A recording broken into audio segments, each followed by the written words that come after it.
저는 김천에 근무하고 있습니다. 그래서 오늘 김천에 있는 직지사를 방문하여 아름다운 영상을 만들기 위해서 잠깐 방문을 했습니다. 자, 그럼 지금부터 해설사님과 아름다운 동행을 시작하겠습니다. 안녕하세요. 반갑습니다. 반갑습니다. 네, 오늘 그 직지사 네. 좀 해설을 좀 듣고 싶어서 초청하셨습니다. 감사합니다. 이게 신록의 계절이잖아요. 네, 신록의 계절이죠. 네. 직지사에 오셔가지고 오직 이 파란 하늘과 푸르른 녹음과 물소리만 듣고 가셔도 네. 다른 거 기억 하나도 안 하셔도 될 것 같은. 충분히 힐링이 될 것 같습니다. 네. 딱 오늘 오셔가지고 너무 네. 선생님들 복이 많으십니다. 네, 감사합니다. 네. 네. 직지사는 네.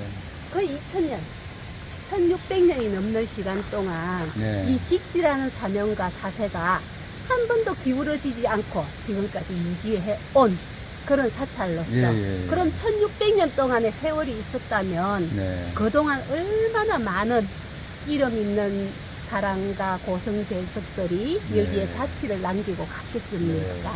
원효대사의 이야기인데 원효대사와 의상대상이 당나라 유학길에 어느 산속 동동묘지에 유숙을 하게 됩니다. 밤새 목이 너무 말라서 더듬어서 물을 마셨는데 너무나 달콤한 물이었어요. 네. 아침에 깨어보니 썩어 빠진 해골물이었는데 그렇게 맛있어요. 그걸 모르고 먹을 때는 그렇게 달고 내가 갈증을 완전히 해소를 했던 그 물이 네. 썩어 빠진 해골물이라고 아는 순간 토해내면서 문득 깨달음을 얻기를 어제 똑같은 물이었어. 똑같은 내 몸이었어. 근데 내 마음먹기 하나에 달게 마시고 썩에서 한 끼 네, 뱉어내고 네. 이거는 모든 게 내 마음먹기 달렸다.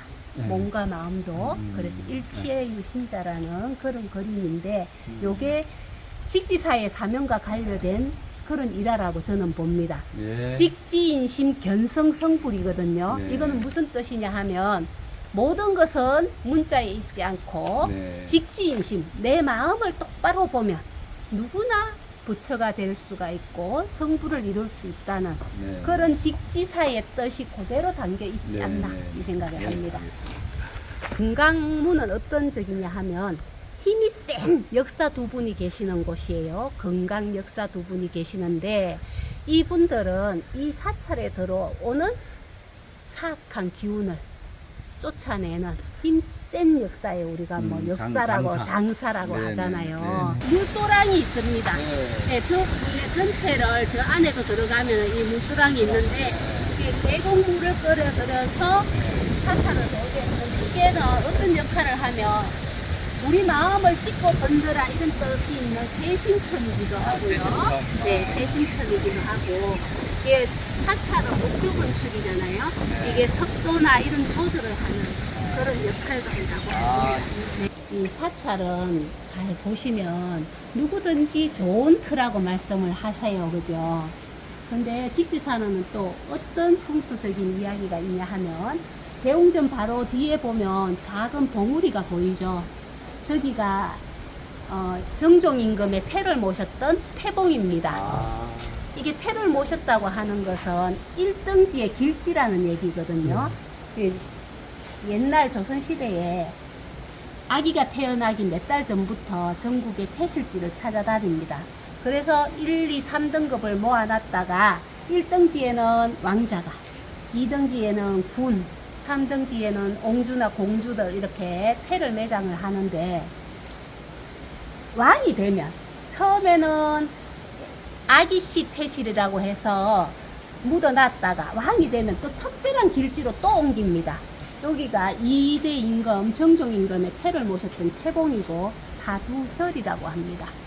살아있는 뱀이 고개를 들고 있는 아주 혈기가 왕성한 그런 기운이 있는 그런 터라서 여기가 뭐 1등지로 되고 정종 임금은 2대 임금이기 때문에 조선시대의 숙류 억불 정책에서도 이 직지사는 저 태봉을 지키는 수직사찰로서 왕실의 비호를 받았어. 조선시대에도 여전히 그 사세를 유지할 수 있었다는 그런 곳입니다. 직지사. 오유지족 이렇게 이 뜻은 뭐냐 하면 오직 네 처지에 맞게 만족할 줄 알아라 이런 뜻이라고 합니다. 그 사자성어를 형상화한 것이 뒤에 우물이에요. 조상들 복을 기원하기 위해서 여기에 49제를 지내고요. 여기에 보시면 안에 박정희 대통령의 영전을 모시고 있는 곳이고 이제 명부전은 어떤 곳이냐 하면 지장보살을 모신 곳인데 지장보살은 중생 중에 한 사람이라도 지옥에 있으면 난 부처가 되지 않겠다 이렇게 선언을 하시고 구제하기 위해서 계시기 때문에 여기에서 제를 지냅니다. 그리고 한 분을 모셨다면 지장전이라고 하는데 그 열시황을 심판하는 열시황을 갖춰 모셨기 때문에 명부전이라고 합니다.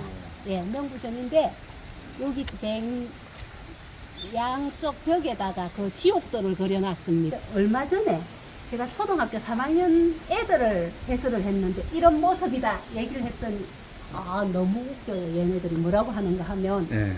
선생님 왜 그래요? 그러지 말고 숟가락을 바닥에 놓고 엎드려서 먹으면 되죠. 왜 못 먹어요? 막 이러더라고. 오 기발하잖아요. 그죠? 네. 그래서 그런데 좋다. 네 생각 좋은데 지옥은 어떤 게 지옥이냐 하면 주어진 조건을 내 마음대로 바꿀 수가 없어서 지옥이다. 네. 이렇게 고통스러워도 죽고 싶어도 죽지 못해서 못한다. 그래서 지옥이다. 이렇게 얘기를 하고 지나갔습니다. 그 이 거울은 뭐냐 하면 업병대라고 해서 나는 의도 없이 아무 생각 없이 했는 말인데 상대가 상처받을 수 있잖아요.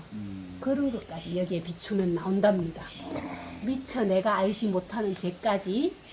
근데 다행히 또 직지사에서는 조금 높이 해놔서 우리는 안 봐도 되는 그런 위치에 딱 해놨어요. 이건 보이는 것 같은데 아니 치고 댄스도 하고. 이거 현대 그렇죠, 그렇죠. 현대 그림입니다 이거는. 네네. 이게 우리가 옛날 복장 유물이라든지 생활 모습을 알 수 있는 건 이런 것들에 의해서 알거든요. 네네. 이것도 이제 몇십 년이 몇백 년이 흐르면 아 그 시대에 이렇게 살았구나. 네. 이런 복장을 하고 이런 문화들이 있었구나. 그렇게 그렇죠. 알게 네, 된다는 네, 거죠. 네, 네. 자. 조선시대에 경주 옥돌로 빚었다고 하고요. 이제 천부를 전통사찰에서 천부를 모신 곳은 전국에 3곳밖에 없습니다. 대흥사, 마곡사, 직지사. 그런데 여기에는 특이한 게 가운데 서 있는 부처님이 한 분 계셔요. 찾아보셔요. 예.